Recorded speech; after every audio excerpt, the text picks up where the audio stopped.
सर्दियों की पहली सुबह थी।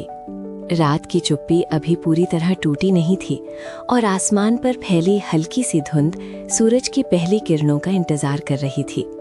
हवा में ठंडक ऐसी थी कि सांस लेते ही नाक के भीतर एक मीठी सी चुभन महसूस होती। गांव के कच्चे रास्तों पर ओस की बूंदें मोतियों की तरह चमक रही थीं। पेड़ों की पत्तियां सिमटी हुई थीं, मानो ठंड से खुद को बचाने की कोशिश कर रही हों। रामू, जो हर रोज सुबह जल्दी उठकर खेतों की ओर जाता था, आज कुछ देर से उठा। रजाई की गर्माहट छोड़ने का मन नहीं था। माँ की आवाज रसोई से आई, उठ जा बेटा, सूरज निकलने वाला है, सर्दी में आलस अच्छा नहीं। रामू ने मुस्कुराते हुए रजाई हटाई और ठंडे फर्श पर पैर रखते ही सिहर उठा। बाहर आकर उसने देखा कि आंगन में धुआं सा तैर रहा है। ये धुआं नहीं, कोहरे की चादर थी जिसने पूरे गांव को ढक रखा था। रसोई में चूल्हे पर चाय चढ़ी थी। अदरक की खुशबू पूरे घर में फैल रही थी। सर्दियों की चाय का स्वाद अलग ही होता है, हर खूंट में गर्माहट और सुकून। माँ ने गरम गरम बाजरे की रोटी और सरसों का साग परोसा। रामू ने खाते हुए खिड़की से बाहर देखा। दूर पहाड़ियों पर धूप की हल्की सी सुनहरी रेखा दिखाई देने लगी थी। गांव की गलियां धीरे धीरे जाग रही थी। बच्चे ऊनी स्वेटर पहनकर स्कूल जाने की तैयारी कर रहे थे। उनकी सांसों से निकलती भाप हवा में छोटे बादलों सी बन रही थी। कुछ बुजुर्ग अलाव के पास बैठे हाथ सेक रहे थे और पुराने किस्से सुना रहे थे। कैसे उनके जमाने में सर्दियां और भी कड़ी होती थीं, कैसे बर्फ गिरती थी और लोग रात भर अलाव के पास बैठे रहते थे। रामू खेतों की ओर चल पड़ा। गेहूं की फसल ओस में नहाई हुई थी। हर पत्ती पर ठंड की चमक थी। सर्दियां किसानों के लिए उम्मीद का मौसम होती हैं। ये समय होता है फसलों के पनपने का, मेहनत के फल की प्रतीक्षा का। रामू ने मिट्टी को छुआ। ठंडी मिट्टी में भी जीवन की गर्माहट थी। दोपहर तक धूप तेज हो गई। कोहरा छट चुका था। आकाश नीला और साफ था। पक्षी चहचहाने लगे थे। गांव के लोग धूप सेकने बाहर निकल आए थे। बच्चे खुले मैदान में खेल रहे थे। कोई कबड्डी खेल रहा था तो कोई गिट्टे। सर्दियों की धूप में बैठना जैसे आत्मा को गर्म कर देता है। शरीर सुस्त नहीं होता, मन प्रसन्न रहता है। शाम होते होते ठंड फिर से बढ़ने लगी। सूरज ढलते ही हवा में कंपकपी दौड़ गई। घरों से धुएं की लकीरें उठने लगीं। रसोई में सर्दियों के खास पकवान बनने लगे। मूंगफली, तिल के लड्डू, गुड़ की मिठाइयाँ।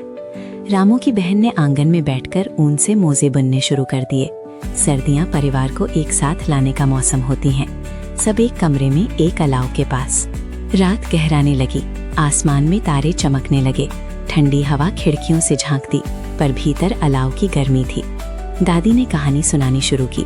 सर्दियों में एक बार गांव में बर्फ पड़ गई थी। कैसे लोग हैरान रह गए थे और कैसे बच्चों ने बर्फ से छोटे छोटे पुतले बनाए थे। कहानी सुनते सुनते बच्चे रजाइयों में सिमट गए। सर्दियां केवल ठंड नहीं लाती, वे जीवन की रफ्तार को थोड़ा धीमा कर देती हैं। इस धीमेपन में इंसान अपने भीतर झांकता है। रातें लंबी होती हैं तो सोचने का समय भी बढ़ जाता है। लोग अपने सपनों, अपनी योजनाओं पर विचार करते हैं। रामू भी सोच रहा था, आने वाली फसल, परिवार का भविष्य और अपने छोटे छोटे सपने। अगली सुबह फिर वही ठंड, वही कोहरा, लेकिन हर दिन अलग था। कभी धूप ज्यादा, कभी हवा तीखी। सर्दियों का यही सौंदर्य है, हर दिन नया अनुभव। कहीं शहरों में लोग ऊनी कपड़ों की दुकानों पर भीड़ लगाए रहते हैं, तो कहीं पहाड़ों में बर्फ से ढकी घाटियां पर्यटकों को बुलाती हैं। सर्दियां प्रकृति की वो तस्वीर है जिसमें सादगी और सुंदरता साथ साथ चलती है। एक दिन गांव में मेला लगा, सर्दियों का मेला, जहां गरम गरम जलेबी, मूंगफली और गुब्बारों की रंगीन कतारें थीं। लोग दूर दूर से आए थे। ठंड के बावजूद माहौल में गर्मजोशी थी। हंसी, संगीत और खुशियों का संगम था। रामू ने महसूस किया कि सर्दियां लोगों को करीब लाती हैं, शायद इसलिए कि ठंड में दिलों को और ज्यादा गर्मी चाहिए होती है। जैसे जैसे सर्दियां आगे बढ़ीं, रातें और ठंडी हो गईं। कहीं कहीं पाला पड़ने लगा। खेतों में सफेदी छा जाती।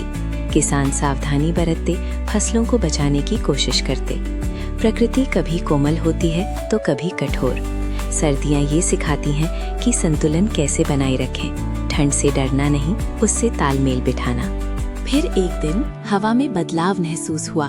धूप में हल्की सी गर्माहट बढ़ गई। पेड़ों पर नई कोपलें झांकने लगीं। सर्दियां विदा लेने लगी थीं। रामू ने एक सुबह महसूस किया कि ठंड उतनी तीखी नहीं रही। रजाई से निकलना आसान लगने लगा। सर्दियां अपने पीछे यादों की पोटली छोड़कर जा रही थीं। चाय की खुशबू, अलाव की गर्मी, दादी की कहानियां और धूप में बैठी हंसी। सर्दियों का मौसम यूं ही नहीं जाता। वो हंस सिखाकर जाता है कि कठिनाई में भी सौंदर्य होता है और ठंड में भी गर्माहट ढूंढी जा सकती है। यही सर्दियों की कहानी है, शांत, सुंदर और जीवन से भरी हुई।